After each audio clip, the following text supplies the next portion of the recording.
Hi, hello, this is TAP CA 360 from TAP ICE Academy. நாம இன்னைக்கு March 28th ஓட current affairs தான் பார்க்க போகிறோம். ஸோ இன்னைக்கான first current affairs பார்த்துலாம். At whose invitation will India Prime Minister Narendra Modi attend the 52nd G7 summit in 2026 அப்படின்னு சொல்லிட்டு பார்க்குறோம். ஸோ யாரோட இன்விடேஷனில் G7 சம்மிட்டை வந்து 2026 ஜூன் மந்தில் வந்துட்டு நரேந்திர மோடி வந்து ஃப்ரான்ஸில் அட்டன் பண்ண போகிறாரு அப்படின்னு சொல்லிட்டு பார்க்குறோம். ஸோ இந்த சம்மிட்க்கு முன்னாடி இப்போ கூட ரீசெண்டாக வந்து நம்மளோட எக்ஸ்டர்னல் மினிஸ்டர் எஸ் ஜெய்சங்கர் அவர்கள் வந்து பார்த்திங்கன்னா இந்த மீட்டிங் G7 சம்மிட்டில் வந்துட்டு இந்த மாதிரி வந்து போர் பதற்றங்கள்லாம் இருக்குல்ல, ஸோ அதனால் அது ரிலேட்டடான மீட்டிங் அதெல்லாம் போட்டிருக்காங்க. ஸோ அதில் வந்துட்டு ஜெய்சங்கர் இப்போ தான் வந்து பார்ட்டிசிபேட் பண்ணார். ஆஃப்டர் டு தட் வந்துட்டு ஜூன் வந்துட்டு நம்மளுடைய Modi is going to participate in 52nd G7 summit in 2026 அப்படின்னு சொல்லிட்டு பார்க்குறோம். ஓகேவா? சரி, ஸோ ஜூன் 15லேருந்து 17 வரைக்கும் வந்துட்டு அவர் அங்கே ப்ரோக்ராம் இருக்குது, இன்விடேஷன் ஆஃப் தி ஃப்ரான்ஸ் அப்படின்னு சொல்லிட்டு பார்க்குறோம். ஸோ அதில் இவர் பார்ட்டிசிபேட் பண்ண போகிறாரு அப்படின்னு சொல்லிட்டு பார்க்குறோம். என்ன பண்ண போகிறாங்கன்னா global economic challenges and middle east கான்ஃப்ளிக்ஸை பற்றி டிஸ்கஷன் இருக்கும். அதை எப்படி வந்து சரி பண்ணுறது, நம்ம கண்ட்ரிஸ் எப்படி வந்து அது ஓவர் கம் பண்ணி வர்றது, ஸோ அந்த மாதிரி வந்து அந்த meeting is going to be அப்படின்னு சொல்லிட்டு பார்க்கணும். Okay, next which US president signature will appear on paper currency starting in 2026 அப்படின்னு சொல்லிட்டு பார்க்குறோம். ஸோ பேப்பர் கரன்சி இந்த $100 பார்த்தீங்கன்னா இப்போ வந்து யூஎஸில் வந்து ஃபர்ஸ்ட்டு டொனால்ட் ட்ரம்ப்போடைய சிக்னேச்சர் அந்த கரன்சியில் வந்துட்டு இப்போ தான் முதல் இன்ட்ரடியூஸ் பண்ணுறாங்க அப்படின்னு சொல்லிட்டு பார்க்குறோம். ஸோ அவர் வந்ததுலேருந்து நிறைய சேஞ்சஸ் ஏற்கனவே போய்கிட்டு இருக்கு. ஸோ வாரும் போய்கிட்டு இருக்கு, எல்லாம் போயிட்டுருக்கு. அதில் வந்து இப்போ ஒரு சேஞ்சஸ் என்னென்னா யூஎஸோடைய பேப்பர் கரன்சியில் வந்து முதல் அவருடைய சிக்னேச்சரை வந்து வருது அப்படின்னு சொல்லிட்டு பார்க்குறோம். இப்போ நமக்கெல்லாம் இருக்கும்ல, நம்மளுக்கு ஆர்பிஐ கவர்னருடைய சிக்னேச்சர் அதில் இருக்கும். ₹1 நோட்டுக்கு மட்டும் நம்ம டிஎன்பிஎஸ்சி ஸ்டார்டிங் இனிஷியலில் படிச்சிருப்போம். என்னென்னா ₹1 நோட்டில் மட்டும் ஃபினான்ஸ் செக்ரட்டரியோட சைன் இருக்கும். ஸோ அந்த மாதிரி வந்து பார்த்திங்கன்னா வந்து அதோட சேஞ்சஸ்லாம் வந்துடுச்சு. பட் நம்ம ஆர்பிஐ கவர்னர் இருக்கும். ஸோ அந்த மாதிரி இவங்களுக்கு பார்த்திங்கன்னா அந்த ட்ரெஷரரோட சிக்னேச்சர் அதில் இருக்கும். ட்ரெஷரர் செக்ரட்டரி ஸ்காட் பென்சன்ஸ் அப்படின்னு சொல்லக்கூடியது இருக்கும். அதில் இப்போ பார்த்திங்கன்னா ட்ரம்ப்போட சிக்னேச்சரும் வந்திருக்கு. US treasurer signature with Trump's and treasure secretary Scott Besant அப்படின்னு சொல்லிட்டு பார்க்குறோம். ஸோ இவங்களோட சிக்னேச்சர் எல்லாமே வந்து அதில் ப்ரெசென்ட் ஆகிருக்கு அப்படின்னு சொல்லிட்டு பார்க்குறோம். சரியா? இது வந்து இந்த 250th இண்டிபெண்டன்ஸ் ஆஃப் அமெரிக்கா அதை முன்னிட்டு பண்ணுறாங்க. அண்ட் ஆல்சோ வந்துட்டு 165 இயர்ஸில் $100 ஃபஸ்ட்டு இந்தமாரி வந்துட்டு ஒரு பிரசிடெண்ட்டோடைய சிக்னேச்சர் வர்றது வந்துட்டு பார்த்திங்கன்னா இந்த டொனால்ட் ட்ரம்ப் அவருடைய சிக்னேச்சர் தான் வருது அப்படின்னு சொல்லிட்டு நம்ம பார்க்குறோம். ஓகேவா? சரி, next which country launched the world's first freight only ஷிக்காசன் இன் 2026 அப்படின்னு சொல்லிட்டு பார்த்திங்கன்னா வந்து ஜப்பான் அப்படின்னு சொல்லிட்டு பார்க்குறோம். இப்போ புல்லட் ட்ரெயின் இதெல்லாம் வந்து ஜப்பான் சைனாலாம் வந்துட்டு எல்லாம் முன்னோடியே தான் இருப்பாங்க. பட் வந்து ஃப்ரைட் புல்லட் அப்படின்னு சொல்லிட்டு வேர்ல்ட்ஸ் ஃபஸ்ட்டு ஒரு புல்லட் ட்ரெயினாக இந்த மாதிரி வந்து முன்னாடி இது கூர்ப்பாக இருக்கும். ஸோ நம்ம இந்தியாவில் கூட they are working on it. இந்த மாதிரி புல்லட் ட்ரெயின் கொண்டு வர போகிறாங்க. அண்டு வந்து இது பார்த்திங்கன்னா இப்போ ஒரு 7 hours ட்ராவல் இருக்குன்னா இதை வந்து 4 hours போகிற மாதிரி இந்த மாதிரி டைம் ட்ராவலை வந்து கம்மி பண்ணுறதுக்கு இந்த மாதிரி டிசைன் பண்ணியிருக்கு. ஸோ வந்து புல்லட் ஃப்ரைட் அப்படின்னு சொல்லக்கூடிய இந்த ட்ரெயின் வந்து பார்த்திங்கன்னா வந்து இப்போ இன்ட்ரடியூஸ் பண்ணியிருக்காங்க ஜப்பானில் அப்படின்னு சொல்லிட்டு பார்க்குறோம். ஓகேவா? ஸோ இதில் பார்த்திங்கன்னா வந்து Japan Railway Company has removed the seats from its E3 series passenger train and modified it to carry fish agriculture products between Morocco and Tokyo at speeds of up to 275 km/h போகக்கூடிய அளவில் ஸ்பீடுனா பார்த்துக்கோங்க. அப்போ நான் எது சரக்கு train நம்ம எல்லாருமே பார்த்துருப்போம், வந்து ரொம்ப ஸ்லோவாக தான் போகும், ரொம்ப வெயிட்டை கேரி பண்ணிவிட்டு போகும், ஸ்லோவாக தான் போகும். பட் வந்து புல்லட் வேகத்தில் 275 km/h நீங்களே பார்த்துக்கோங்க. ஸோ அந்த மாதிரி ஒரு ட்ரெயினை வந்துட்டு கொண்டு வந்திருக்காங்க அப்படின்னு சொல்லிட்டு பார்க்குறோம். ஓகேவா? சரி, next prime minister of Nepal யார் அப்படின்னு சொல்லிட்டு பார்த்தீங்கன்னா இப்போ வந்து பலேந்தர் ஷா அப்படின்னு சொல்லிட்டு நேபாளுடைய பிரைம் மினிஸ்டராக வந்துட்டு வந்திருக்காரு. இவர் வந்து youngest prime minister of Nepal அப்படின்னு சொல்லிட்டு பார்த்தோம். அட் த ஏஜ் ஆஃப் 35 இவர் வந்து பிரைம் மினிஸ்டர் ஆஃப் நேபாள் ஆகிட்டார். அண்ட் பலேந்தர் ஷா அப்படின்னு சொல்லக்கூடிய இவர் வந்து பார்த்திங்கன்னா வந்து ஓத் ஆஃப் ஆஃபீஸ் இப்போ ரீசெண்டாக இப்போ எடுத்திருக்காரு. அதான் வந்து கரண்ட் அஃபேர்ஸ். அவர் வந்து அவருடைய பொறுப்பை ஏற்றுட்டார் as a prime minister. 47th prime minister of the Nepal அப்படின்னு சொல்லிட்டு பார்க்குறோம். அண்ட் அவருடைய பார்ட்டி வந்து ராஷ்ட்ரிய ஸ்வந்தரா பார்ட்டி அப்படின்னு சொல்லிட்டு பார்க்குறோம். நேபாளில் இருக்குது. ஸ்வதந்தாரா, ஓகேவா, ஸ்வந்தரா கிடையாது, ஸ்வதந்தாரா, ராஷ்ட்ரிய ஸ்வதந்தாரா பார்ட்டியை சேர்ந்தவர். ஸோ நம்ம எதுக்கு இங்கே பார்க்குறோம் அப்படின்னு சொல்லிட்டு பார்த்தீங்கன்னா, மற்றபடி அவங்க சீட்ஸோ அவங்க மார்ஜின் ஓட்ஸோ அது நம்மளுக்கு தேவை கிடையாது. இவர் வந்து ஆஸ் அ யங்கஸ்ட் பிரைம் மினிஸ்டராக பார்த்தீங்கன்னா 47th prime minister of Nepal at the age of 35ல் பலேந்திரா அப்படின்னு சொல்லக்கூடிய இவர் வந்து பார்த்தீங்கன்னா பலேந்திரா ஷா இவர் வந்து பார்த்திங்கன்னா பிரைம் மினிஸ்டர் ஆயிருக்காரு. நம்மளோட நெய்பரிங் கண்ட்ரீஸை நம்ம எப்போதுமே பிரைம் மினிஸ்டர் எப்படின்னா அவர் ஒர்க்கில் வந்து நம்மளுடைய நெய்பரிங் கண்ட்ரீஸை நம்ம எப்போதுமே வந்துட்டு ஒரு சேஃப் கார்டில் வச்சுருக்கணும், ஒரு ஃப்ரெண்ட்ஷிப்பில் மெயின்டைன் பண்ணணும். நம்மளுடைய அந்த கோஸ்டல் ரீஜியன் சைடு ஓஷன் சைடில் இருக்கக்கூடிய கண்ட்ரீஸை நெய்பரிங்கெல்லாம் அவங்களுக்கு ஃபஸ்ட்டு என்ன இதோ ஃபஸ்ட்டு நம்ம அந்த உதவிகளை பண்ணணும் அப்படின்னு சொல்லிட்டு தான் நம்ம கவர்மெண்ட்டோட முன்னெடுப்பே இருக்குது. ஸோ அப்படி இருக்கிறப்ப நம்மளும் வந்து நம்ம கண்ட்ரீஸ்க்கு பக்கத்தில் இருக்கக்கூடிய என்ன சைனா, நேபாள், இப்படி பாகிஸ்தான் இப்படின்னு இருக்கக்கூடிய கண்ட்ரீஸில் என்ன நடக்குது அப்படிங்கிறத நம்ம தெரிஞ்சு வச்சுக்கணும். ஸோ அதுதான் வந்துட்டு நம்ம இங்கே பார்க்குறோம். ராஷ்ட்ரிய ஸ்வதந்தரா பார்ட்டியை சேர்ந்தவர் இந்த பலேந்தர் ஷா. ஓகேவா? சரி, next. Noida international airport is located in which Indian state அப்படின்னு சொல்லிட்டு பார்த்தீங்கன்னா, நொய்டாவில் இந்த இன்டர்நேஷ்னல் ஏர்போர்ட்டோடைய ஸ்டேஜ் 1 வந்து ஓப்பன் பண்ணியிருக்காங்க அப்படின்னு சொல்லிட்டு பார்க்குறோம். அண்ட் இது எங்கே வந்திருக்கு அப்படின்னு சொல்லிட்டு பார்த்தீங்கன்னா உத்தரப்பிரதேஷில் நொய்டாவில் வந்திருக்கு அப்படின்னு சொல்லிட்டு பார்க்குறோம். இதை வந்து நம்மளுடைய பிரைம் மினிஸ்டர் நரேந்திர மோடி வந்து இனாக்ரேட் பண்ணி வச்சுருக்காரு. Jewar Uttar Pradesh March 28, 2026 at 12 noon. So இப்போ வந்து 12 noon இன்னைக்கு வந்து பார்த்திங்கன்னா ஓப்பன் பண்ணுறாரு அப்படின்னு சொல்லிட்டு பார்க்குறோம். ஓகேவா? சரி. At the cost of developed at a cost of 11,200 crores, the project marks a significant expansion in Delhi NCR's airport capacity. It serves as a second international airport for the Delhi NCR region, integrated with the road, railway and metro transport hub எல்லாமே இருக்கிற மாதிரி. And also இயருக்கு பார்த்தீங்கன்னா 12 million passengers can travel through it. And also net zero emissions வந்துட்டு கம்மியாக இருக்க மாதிரி, net zero emissions வந்துட்டு கம்மியாக இருக்க மாதிரி, pollution control வந்துட்டு ஒரு ஹப்பாக இருக்க மாதிரி ஒரு international airport, second international airport as like the Delhi NCRC airport capacity மாதிரியே இருக்கும். அண்ட் ஆல்சோ அந்த ரீஜியனுக்கும் ஹெல்ப் பண்ணக்கூடிய அளவில் இருக்கக்கூடிய ஒரு இன்டர்நேஷ்னல் ஏர்போர்ட் அப்படின்னு சொல்லிட்டு பார்க்குறோம். ஓகேவா? சரி, next. The proposed reforms in digital payments aim to reduce restriction on which type of entities அப்படின்னு சொல்லிட்டு பார்த்தீங்கன்னா வந்து இப்போ வந்து இந்த டிஜிட்டல் பேமெண்ட்ஸ் அப்படின்னு சொல்லக்கூடிய பேமெண்ட்ஸ் விஷன் 2028 அப்படின்னு சொல்லிட்டு வந்துட்டு ஆர்பிஐ வந்து இன்ட்ரடியூஸ் பண்ணி வச்சுருக்காங்க. அப்படின்னா வந்து safe and secure digital payments அப்படிங்கிறது அதில் வந்துட்டு ஹேக் பண்ணி திடீர்னு வந்து அமௌண்ட்டை வந்து நம்மளோட இதில் டிடெக்ட் பண்ணுறது, வந்துட்டு ஒருத்தவங்க அக்கௌண்ட்லேருந்து வந்துட்டு பணம் வந்து தேவையில்லாமல் டிடெக்ஷன் ஆகிற மாதிரியான அந்த இஷ்யூஸு. ஸோ இது மாதிரிலாம் வந்துட்டு இல்லாமல் அதை வந்து சேஃப் அண்ட் செக்யூராக டிஜிட்டலைஸ் இந்தியாவை தான் நம்மளோட எய்ம் இருக்குது. டிஜிட்டலைஸாக எல்லாத்தையுமே கொண்டு வரணும். So payments method all in digital அதை வந்து சேஃப் அண்ட் செக்யூராக எப்படி பண்ணணும் அதுக்கான ஒரு இதுதான். இதை வந்து ஒவ்வொரு இயருமே இனிஷியேட் எடுத்து பண்ணுவாங்க. இது 2028க்கான இனிஷியேட்டிவ் அப்படின்னு சொல்லிட்டு பார்க்குறோம். ஸ்மால் பேமெண்ட் சர்வீஸ் ப்ரொவைடர்ஸ் அப்படின்னு சொல்லக்கூடியது இப்போ இந்த விஷனோட ஒர்க். ஓகேவா? ஸோ என்ன சொல்லியிருக்காங்க இங்கே, proposed reforms in digital payments aim to reduce restrictions on which type of entities அப்படின்னா ஸ்மால் பேமெண்ட் சர்வீஸ் ப்ரொவைடர்ஸ் அப்படின்னு சொல்லிட்டு பார்க்குறோம். அண்டு இதுக்கு என்ன சொல்லியிருக்காங்க அப்படின்னா transaction streamline cross borders payments and reduce restrictions on small payment service providers அப்படின்னு சொல்லிட்டு பார்க்குறோம். அண்டு இதை வந்து ஏதாச்சும் ஃப்ராடுலன்ஸு இந்த மாதிரிலாம் இல்லாமல் இன்னோவேஷனோட புதுசாக என்ன செஞ்சு கொடுக்கலாம் அப்படிங்கிறதான் நம்ம இங்கே இந்த பேமெண்ட்ஸ் விஷன் 2028 மூலிமா ஆர்பிஐ பண்ணுறாங்க அப்படின்னு சொல்லிட்டு பார்க்குறோம். ஓகேவா?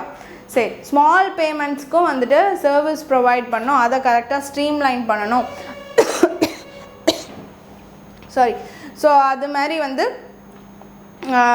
டிஜிட்டல் ஃப்ராட் இல்லாமல் நம்மளுடைய அமௌண்ட்டை எதுவும் பறி போகாமல் இந்த மாதிரிலாம் இருக்கிறதுக்கும் கரெக்டாக செட் பண்ணோம் அப்படின்னு சொல்லிட்டு இந்த கொண்டு வந்திருக்காங்க. Okay, so next. India signed a 445 crores defence deal with which organisation for தங்குஷ்கா ஏர் டிஃபென்ஸ் சிஸ்டம் அப்படின்னு சொல்லிட்டு பார்த்தீங்கன்னா யாரோட நம்ம பண்ணுறோம் அப்படின்னு சொல்லிட்டு பார்த்தீங்கன்னா வந்துட்டு போயிங்கோடையும் பண்ண போகிறோம். அண்டு ரொசோ போரோன் எக்ஸ்போர்ட் அப்படின்னு சொல்லக்கூடிய இவங்களோடையும் சேர்ந்து வந்து நம்ம ஒர்க் பண்ண போகிறோம். ஸோ இதில் வந்து இந்த 445 crores அப்படின்னு சொல்லக்கூடியது வந்து இந்த ரோபோஸ் ரான் எக்ஸ்போர்ட் அப்படின்னு சொல்லக்கூடிய இவங்களோட பண்ணுறோம் அப்படின்னு சொல்லிட்டு பார்க்குறோம். ஓகேவா? So the Indian Ministry of Defence signed contracts totaling 858 crores to enhance military capabilities. So நம்ம வந்து எப்போதுமே வந்து நம்மக்கிட்ட இவ்வளோ ஒரு எக்யூப்மெண்ட்ஸ் இருக்குது, நான் இவ்வளோ ஏர்க்ராஃப்ட்ஸ் வச்சுருக்கேன், இந்த ஏவுகணைலாம் என்கிட்ட இருக்குது, நம்ம சேஃபில் தான் இருக்கோம் அப்படின்னு சொல்லிட்டு கொஞ்சம் வாங்கி வச்சோன்னுமே இதாகக்கூடாது.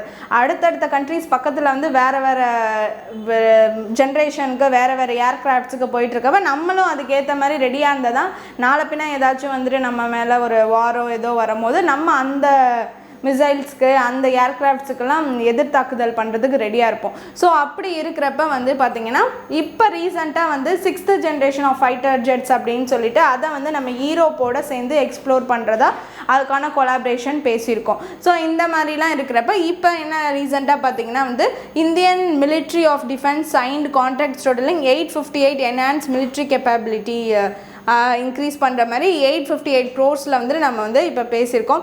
ஸோ ரஷ்யாவோடைய ரோசோபோரான் எக்ஸ்போர்ட் அப்படின்னு சொல்லக்கூடிய இதுக்கு வந்து டீல் பேசியிருக்கோம். 445 crores பேசியிருக்கோம். சரியா? இந்த தங்கஷ்கா ஏர் டிஃபென்ஸ் சிஸ்டம் ஆர்மி அவங்களோட 445 பேசியிருக்கோம். அண்ட் 413 crores வந்து போயிங்கோட நம்ம பேசியிருக்கோம் அப்படின்னு சொல்லிட்டு பார்க்குறோம். சரியா? போயிங்கோட நம்ம வந்து P8 அப்படின்னு சொல்லக்கூடிய இந்த ஏர்க்ராஃப்ட் மெயின்டெனன்ஸ், ஸோ அதுக்காக நம்ம பேசியிருக்கோம். இப்போ வந்து ஆத்ம நிர்பார் பாரத் அந்த செல்ஃப் ரியலண்ட் மூலயமா வந்துட்டு அதோட சில பார்ட்ஸை கூட வாங்கிட்டு நம்ம வந்து இண்டிஜினியஸாக அதை வந்து மேக் பண்ணிவிடுவோம். பட் வந்து அந்த கான்ட்ராக்டை வந்து நம்ம வந்து அவங்கக்கிட்ட இருந்து தான் இந்த P8I அப்படின்னு சொல்லக்கூடிய இந்த லாங் ரேஞ்ச் மேரிடைம் ரெக்காயினன்ஸ் அப்படின்னு சொல்லக்கூடிய ஏர்க்ராஃப்ட் வந்து இது எல்லாமே என்னென்னா அடுத்தடுத்த டீலிங் அட்வான்ஸ் டெக்னாலஜி வந்து இப்போ எப்படின்னா எங்கேருந்தும் துல்லியமாக தாக்கலாம், எங்கே சவுண்ட் இல்லாமல் வந்துட்டு போய் ஒரு இடத்துக்கு சேர்றது, ரேடார் மூலியமாக ட்ராக் பண்ண முடியாதது. ஸோ இந்த மாதிரி வந்து நிறைய அட்வான்ஸாக வந்துட்டுருக்கு. ஸோ அப்படி இருக்கிறப்ப வந்துட்டு அந்த ட்ரோன் ஸ்வாம்ஸ் அப்படின்னு சொல்லக்கூடியது அதெல்லாம் வந்து கரெக்டாக இப்போ ட்ரோன் வச்சு தான் அட்டாக் பெருசாக இருக்குது, அதில் வந்து என்ன கொண்டு வரலாம், ஸோ அப்படின்னு சொல்லிட்டு அடுத்தடுத்த டிஃபென்ஸ் ரேஞ்சு. ஓகேவா? ஸோ அதுதான் பண்ணுறாங்க. இந்த P8I maintenance deals falls under the Buy Indian category with 100% indigenous content aligning with the alignment நம்ம இதோட சேர்ந்து அந்த P81 ஏர்க்ராஃப்ட்ஸில் போயிங் கம்பெனியோடதையும் சேர்ந்து நம்ம ஒர்க் பண்ண போகிறோம் அப்படின்னு சொல்லிட்டு பார்க்குறோம். ரஷ்யாவிலேருந்து 445 இதோட வந்து ரஷ்யாஸ் ரோசோபோரான் எக்ஸ்போர்ட் அவங்களோட சேர்ந்து வந்து அங்கேருந்து சில ஏர்க்ராஃப்ட்ஸ் வாங்க போகிறோம். ஸோ இது மொத்தத்தில் வந்துட்டு இப்போ மிலிட்ரியை வந்து என்ஹான்ஸ் பண்ணணும். ஸோ அதுக்கான ஒரு இதுதான் டிஃபென்ஸ் ப்ராப்பர்ட்டி எல்லாமே நம்ம சேர்த்து வச்சுட்ருக்கோம் அப்படின்னு சொல்லிட்டு பார்க்குறோம். So the agreement were signed in the new Delhi in the presence of the defence secretary Rajendra Kumar Singh. நம்மளோட டிஃபென்ஸ் செக்ரட்டரி யார் அப்படின்னு சொல்லிட்டு பார்த்தீங்கன்னா ராஜேந்திர குமார் சிங். அதே வந்து Rajesh Kumar Singh. Defence secretary of India வந்து ராஜேஷ் குமார் சிங். அதே நம்ம டிஃபென்ஸ் மினிஸ்டர் யாருன்னா வந்து ராஜ்நாத் சிங். ஓகேவா? சரி. Next, the excise duty on diesel has been reduced to what level as per the announcement அப்படின்னு சொல்லிட்டு பார்த்தீங்கன்னா எதில் எக்ஸைஸ் டியூட்டி இப்போ வந்து பெட்ரோல் விலை டீசல் விலை இதெல்லாம் வந்துட்டு அதிகமாகிட்டு இருக்கிறதுனால என்ன பண்ணியிருக்காங்க அப்படின்னா வந்து எக்ஸைஸ் டியூட்டியில் வந்து ₹100 வந்து டிடக்ஷன் பண்ணுறாங்க. இது மூலயமா வந்து அந்த வரியில் வந்து ₹10 வந்து கம்மி பண்ணுறது மூலிமா இவங்க வந்து இந்த பெட்ரோல் விலை இதெல்லாம் ஏறுறதுலேருந்து அந்த டீசல் இதிலெல்லாம் விலை ஏற்றத்துலேருந்து இதில் நாச்சும் கொஞ்சம் விடுவிக்கிற மாதிரி இருக்கும் அப்படின்னு சொல்லிட்டு அந்த இதை வந்து ரெடியூஸ் பண்ணியிருக்காங்க. எக்ஸைஸ் டியூட்டிஸை வந்து ₹10 வந்து ரிடக்ஷன் பண்ணியிருக்காங்க அப்படின்னு சொல்லிட்டு பார்க்குறோம். ஓகேவா? சரி. To control their rise in crude oil prices due to the West Asian war, the central government has announced a reduction in special additional excise duty on petrol and diesel by ₹10 per liter. Per லிட்டருக்கு ₹10 அந்த exercise டியூட்டியோட டேக்ஸ்லேருந்து reduction பண்ணுறாங்க அப்படின்னு சொல்லிட்டு பார்க்கலாம். aimed at reducing the losses of oil marketing companies and preventing the burden from being passed on to consumers. Tax reduction, excise duty on petrol has been reduced from 13 to ₹3 and on diesel from 10 to 0 அப்படின்னு சொல்லிட்டு பார்க்குறோம். சரியா? சரி. அப்போ நான் இங்கே answer வந்து இது டீசலுக்குன்னு கேட்டிருக்கிறதுனால ருபீஸ் வந்து 10 to 0 and 13 to 3ன்னு இருந்துச்சுன்னா 3ன்னு ஆன்சர் வந்துச்சுன்னா அது எங்கன்னா பெட்ரோலுக்கு. ஓகேவா? சரி. Next, what is the projected fiscal deficit of India for the financial year 2026 to 27 அப்படின்னு சொல்லிட்டு பார்க்குறோம். ஸோ ஃபிஸ்கல் டெஃபிசிட் அப்படின்னு சொல்லக்கூடிய அந்த நிதி பற்றாக்குறை வந்துட்டு 4.3% of GDP-யாக இருக்குது அப்படின்னு சொல்லிட்டு பார்க்குறோம். ஓகேவா? So central government plans to borrow funds in the upcoming financial year to manage the fiscal deficit. The government plans to borrow a total of rupees 16.7 lakh crore in 2026 to 27 financial year.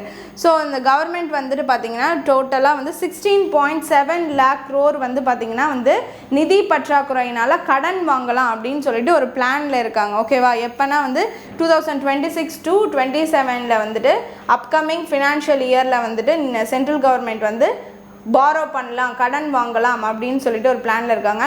April to September பீரியடில் 8.20 lakh crore will be raised through long term bonds including rupees 15,000 crore for green bonds. The fiscal deficit for 2026 to 27 is projected to be 4.3% of the country's gross domestic product. அப்போ நம்மளோட நிதி பற்றாக்குறை வந்துட்டு 4.3% எப்போ இருக்கும் அப்படின்னா 2026லேருந்து 27 இருக்கும் அப்படின்னு சொல்லிட்டு பார்க்குறோம்.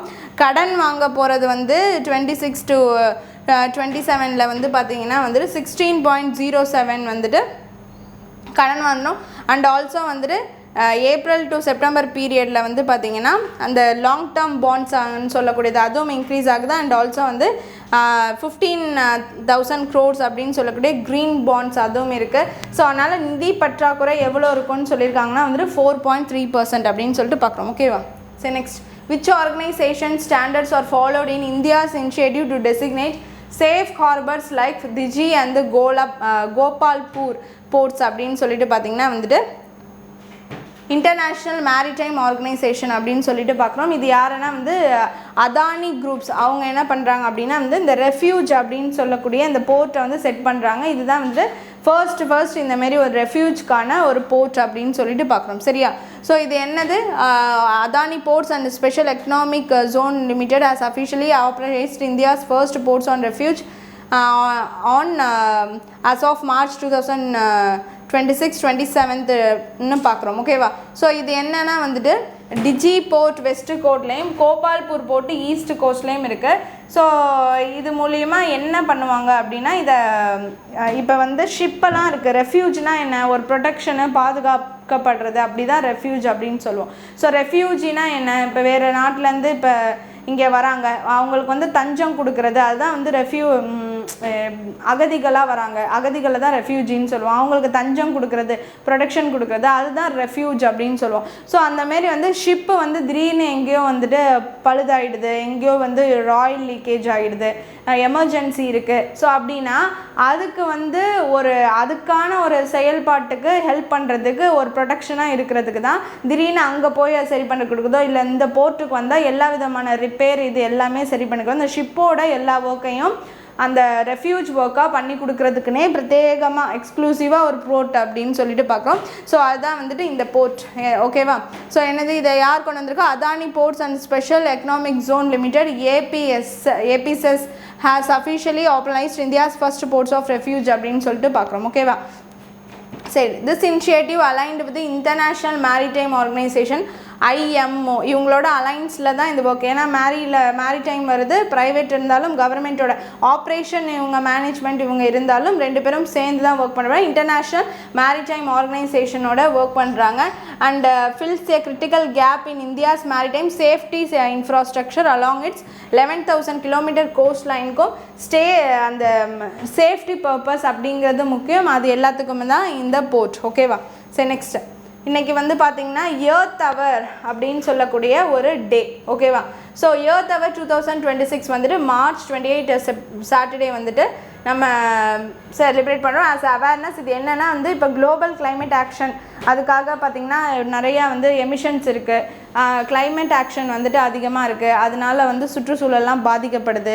ஸோ அதை எல்லாத்தையுமே கிளைமேட் ஆக்ஷனாக ஹீட் அதிகமாகுது. ஹீட்டை வந்து இப்போ நம்ம லைட் யூசேஜில் கூட வந்துட்டு எமிஷன்ஸ் வருது, ஹீட் அதிகமாகுது. அப்போ என்ன சொல்கிறாங்கன்னா இந்த மாதிரி March 28 சாட்டர்டேயில் வரக்கூட ஆன் சாட்டர்டே March 28, 2026 அன்னைக்கு என்ன பண்ணுறாங்கன்னா 8:30 to 9:30 PM வந்து நம்மளுடைய லோக்கல் டைம் 8:30 to 9:30 PM எல்லாருமே எல்லா பிஸ்னஸ் எல்லா கடை தெரு எல்லாமே வந்துட்டு பார்த்திங்கன்னா வந்து வீட்டில் எல்லாருமே வந்து இதை கான்ட்ரிபியூட் பண்ணுறதுக்காக அந்த 1 hour லைட் ஆஃப் பண்ணாங்கன்னா அந்த எமிஷன்ஸை வந்துட்டு ஃபுல்லாத்தையும் அந்த லைட்டால் ஏற்படக்கூடிய அந்த எமிஷன்ஸ்லாம் வந்து கண்ட்ரோல் ஆகும். அண்டு எக்கோ ஃப்ரெண்ட்லியாக ஒரு என்விரான்மெண்டலுக்கு ஒரு ப்ரொடெக்ஷனாக அண்ட் கிளைமேட் சேஞ்சுக்கு ஒரு ஹெல்ப்ஃபுல்லாக வந்துட்டு இருக்கும். Non essential millions of switch off non-essential lights to raise awareness for the environmental protection and climate change அப்படின்னு சொல்லிட்டு பார்க்குறோம். சிட்னி ஆஸ்திரேலியாவில் தான் முதல்ல கொண்டு வந்திருக்காங்க. அது மூலிமா வந்துட்டு 12 மில்லியன் எமிஷன்ஸை வந்து கண்ட்ரோல் பண்ணியிருக்காங்க, லைட் எமிஷன்ஸ் அப்படின்னு சொல்லிட்டு பார்க்குறோம். ஓகேவா? ஸோ அதனால் இது ஒரு இனிஷியேட்டிவாக அவேர்னஸ்க்காக பண்ணுறாங்க. ஓகேவா? இதுதான் earth hour March 28. Okay, so இன்றைக்கான important days and current affairs எல்லாமே பார்த்தாச்சு. Hope you understand the video. Thank you.